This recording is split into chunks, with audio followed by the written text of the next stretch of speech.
Dans Demain nous appartient, certains personnages se démarquent par leur complexité mais surtout par leur noirceur. À ce titre, 4 tueurs en série ont particulièrement marqué l'histoire du feuilleton quotidien de TF1, Marc Véry, Guillaume Faure, Sacha Girard, Renaud Roussel, Vanessa Lehmann, Victoire d'Auxerre, et Benoît Letellier, Jean-Baptiste Monnier. Chacun à leur manière, ils ont incarné le mal et semé la terreur à Sète.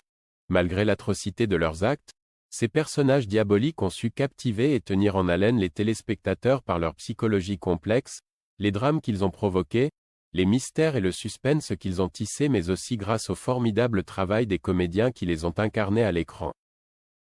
Retour sur ces 4 effroyables serial killers. Frisson garanti. En mars 2018, Marc Véry est engagé en tant que profilé au commissariat de Sète pour enquêter sur le tueur aux alliances, un meurtrier ciblant exclusivement les femmes mariées infidèles. Au total, le serial killer a fait une dizaine de victimes dont Elisabeth Valorta, la grand-mère de Barre, Hector Langevin. Chaque fois, son mode opératoire est identique, il passe une alliance au doigt de ses victimes puis leur applique un rouge à lèvres après les avoir tuées. À l'époque, si cette enquête a donné autant de fil à retordre à la police, c'est à cause de Marc Véry. Et pour cause, profilé expert en psychologie criminelle le jour, ce dernier se muait la nuit en implacable meurtrier de sang-froid. Mais au-delà de cette dualité, ce qui a rendu l'intrigue aussi complexe que passionnante, c'est sans aucun doute l'histoire d'amour tumultueuse entre Marc Véry et le lieutenant Lucie Salducci, Laurie Pestet. Après qu'elle l'a percé à jour, Lucie a bien tenté de résister à ses sentiments pour le tueur en série mais l'amour a été plus fort que tout. La policière a même fini par abandonner sa carrière dans la police et sa vie à Sète pour suivre Marc dans une cavale effrénée au Brésil. 2 ans plus tard, la mort de la sœur de Marc les a ramenés à Sète. Le début de la fin pour ce couple emblématique.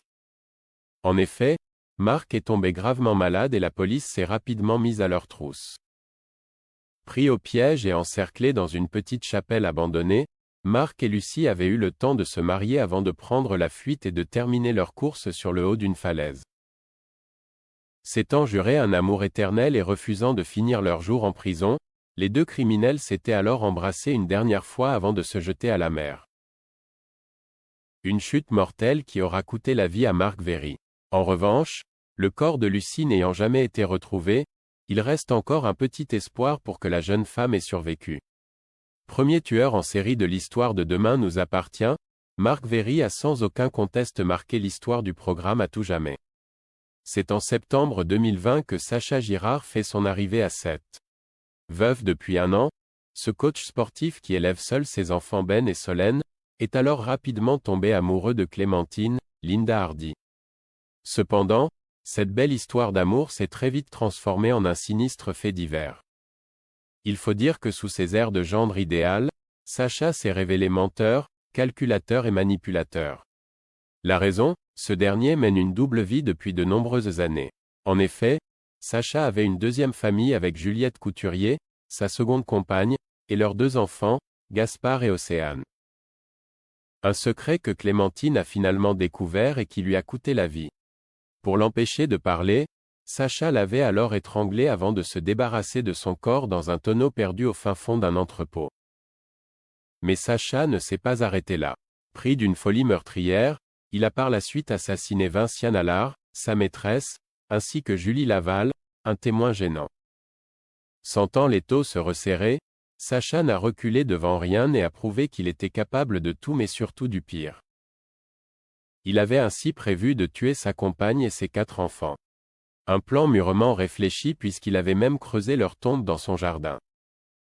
Heureusement, la police était intervenue avant qu'il ne soit trop tard et avait mis un terme à son règne de terreur. Depuis, Sacha s'est échappé de prison avant d'être arrêté une nouvelle fois. Et si on pensait ne plus jamais revoir ce personnage vil et diabolique, Renaud Roussel, son interprète, fera son grand retour dans Demain nous appartient dans les semaines à venir. Reste à découvrir pourquoi, en 2021, c'est un autre personnage marquant qui a fait son entrée dans Demain nous appartient. Interprétée par Victoire d'Auxerre, Vanessa Lehmann avait posé ses valises dans le feuilleton quotidien de TF1 en tant que nouvelle chef cuisinière du Spoon. Obsédée par le mariage, Vanessa est tombée dans une folie meurtrière lorsque George, Mayel El Ajaoui, l'homme dont elle reste encore à ce jour éperdument amoureuse, lui a fait comprendre qu'il ne l'épouserait probablement jamais. Se muant alors en terrible meurtrière, Vanessa a copié le mode opératoire du tueur à la rose tigrée en empoisonnant ses victimes à la digitaline avant de déposer une rose tigrée dans leur gorge. Dans sa quête de vengeance, Vanessa a tué Louise, Alexandra Naoum, le jour de son mariage avec Barr. Un épisode qui a fait date dans l'histoire de Demain nous appartient.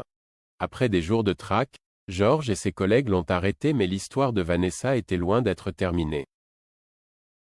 Au moment de son procès, la jeune femme a ainsi réussi à s'évader grâce à un complice. Son but, retrouver George. Pour la piéger et l'arrêter une bonne fois pour toutes, George avait dû lui faire croire qu'il avait encore des sentiments pour elle. Cependant, après une dernière nuit d'amour, Vanessa a pu prendre la fuite vers Buenos Aires en Argentine. Quelques mois plus tard, elle revenait à Sète avec une surprise de taille puisqu'elle était enceinte de George. Arrêtée quelques jours plus tard, Vanessa a accouché le 15 mars 2024 d'un petit garçon prénommé Lucien que George élève aujourd'hui seul. Interprété par Jean-Baptiste Monnier, Benoît Letellier débarque dans Demain nous appartient le 14 mars 2023 en tant que professeur de SVT au lycée Agnès Varda. Mais sous son visage d'homme timide et sans histoire se cachait en réalité un terrible tueur en série connu sous le nom du monstre d'Argenteuil. Actif entre 2008 et 2023, ce dernier était responsable de nombreux meurtres dans les alentours des villes d'Argenteuil, de Nantes et de Sète, dont celui des parents de Lisa, Naïma Rodrigue, et Amel. Benoît Letellier ciblait les parents en conflit en utilisant toujours le même mode opératoire. Il s'introduisait ainsi chez ses victimes pendant que les enfants étaient absents, les bâillonnait puis leur faisait regarder un dessin animé avant de les tuer avec un pistolet d'abattage. Dans sa folie meurtrière, Benoît a assassiné l'inoubliable Alma, Camille de Padzis. Après des semaines de traque, la police a finalement compris que Benoît et le monstre d'Argenteuil étaient une seule et même personne. Heureusement, les enquêteurs ont alors pu l'arrêter avant qu'il ne prenne la fuite par la mer. À ce jour, Benoît Letellier reste le tueur en série le plus prolifique de Demain nous appartient avec un total de 19 victimes. Désormais en prison, le personnage fera son grand retour dans la série dans les semaines à venir. Mais pour quelle raison ?